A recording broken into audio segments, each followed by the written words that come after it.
And welcome to my new Let's Play of Super Mario Land. This was a 1980s Game Boy game, hence the lack of color, released, I think exclusively at the time, because I don't think the Game Boy... Ooh, jump momentum.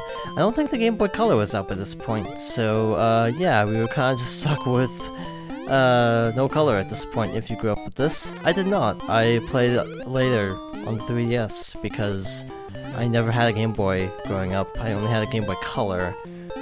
And by this point, that was 10 years after this had come out, so yeah, I wasn't really playing this back in the day. I had the deluxe game, Super Mario Bros. Deluxe, which was a remake of 1 and 2 for the Game Boy Color. Also, the Candace Invincibility theme, I don't know why, it just is. And that was actually our first stage. It's a very standard Mario game, but it has a lot of really unique ideas that don't come back. The biggest thing is that we're not rescuing Peach, we're actually rescuing Daisy, in her only appearance in the series, pretty much. So, think about it. Has Daisy ever mattered in the story? Nope. This is her only time she actually matters in terms of her main entry, so that's kinda sad. The game was also not done by the usual development team, so that's a fun little piece of trivia.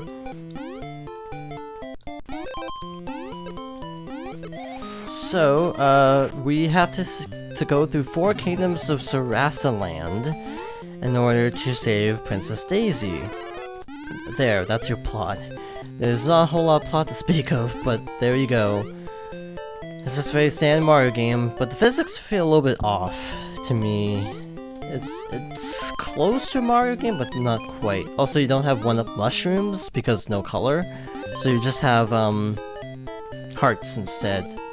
Because you can't actually distinguish which ones. So those little things will drop when we stamp on them.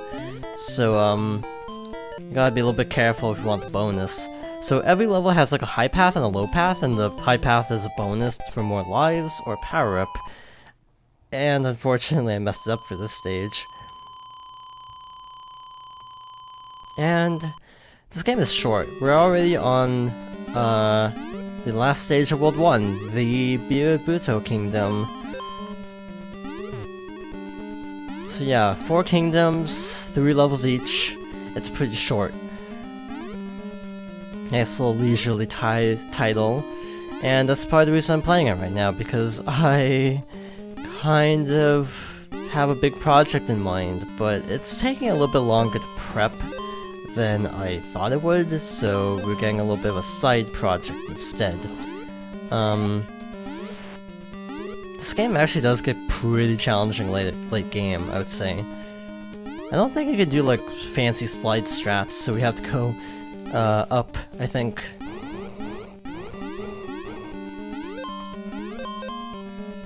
Okay, so the little Koopa guys, ooh, the little Koopa guys drop bombs when defeated, so that's different. Can't break those because I'm not Super Mario anymore. Ooh, I don't know how I dodged that. Okay. So now we have our first boss, which is basically Bowser, but that was easy. That was easy enough.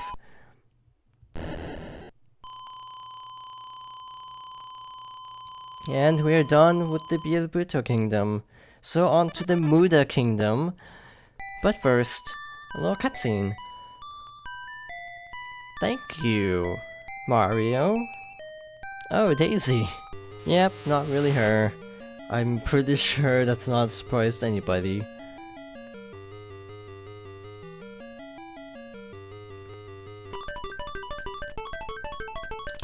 Okay, not what I was hoping for, but alright, I'll take it. So, Muda Kingdom is our water stage. Our obligatory water level. We unfortunately, or maybe fortunately, depending on... Ooh, I got messed up by the momentum. Okay, so sometimes I get tripped up by the fact that you can't go backwards very easily when jumping. So, like, Mario Kart stops in the air for a little bit when you try to turn around mid-jump. So sometimes that kind of throws me off. Yeah, one of the standout features, if you ask anybody why they like this game, it's most likely going to be the music. And it's just the original concepts involved, because one, the music, other than weird choice of invincibility music, is really solid. All the original compositions are extremely good. Case in point, the original music is good at least. But just design-wise, this game doesn't really... Partially because of hardware limitations and partly because of a different development team, this game did a lot of really unique things, and people respect it for that. First time we're showing this off, this is not a fireball. It's like a little bouncy ball. If I'm not mistaken, hence why it bounces more than fireballs normally would. I think this is the only game they appear in. The fireballs brought back for Land 2, which we will also be covering before moving on to the next big project. Needed some time off after the whole Mummy Me Maze Forever. Play something a little bit simpler.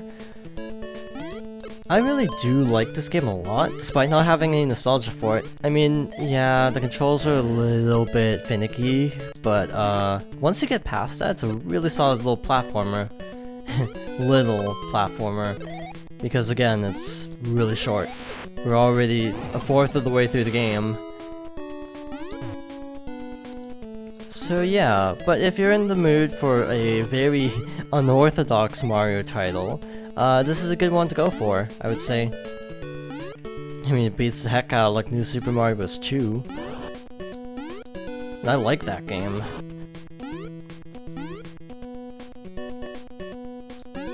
I just don't love that game. That's kind of the difference for me. Is I like New Super Mario Bros. 2, it just didn't wow me at all. Ooh, I messed that up. Basically, I think that's actually your first death, but basically you have Mario 1 rules where you can't go backwards. That was a really weird checkpoint because it's right at the end of the level. That is an extremely generous checkpoint. I don't know what the point of that even is.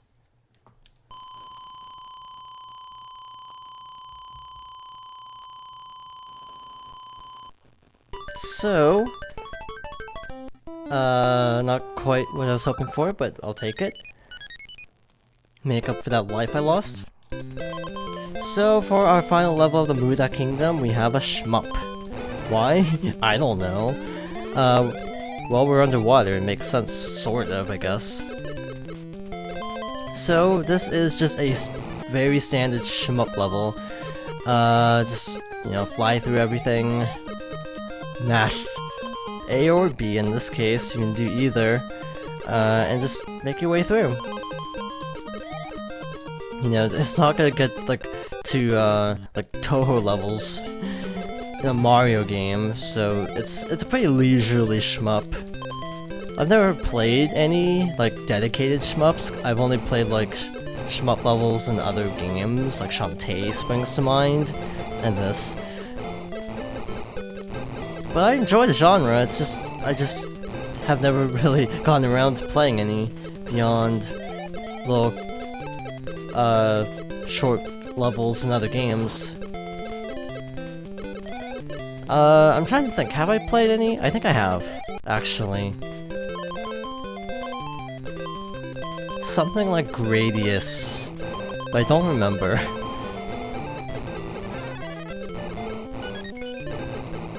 But yeah, they're fun. They're just hard in the hands, so I don't play them very often.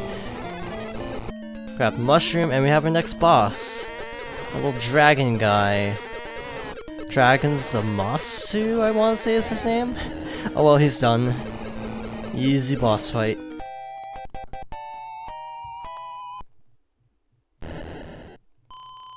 And with that, we are now, believe it or not, halfway through the game, because it's that short.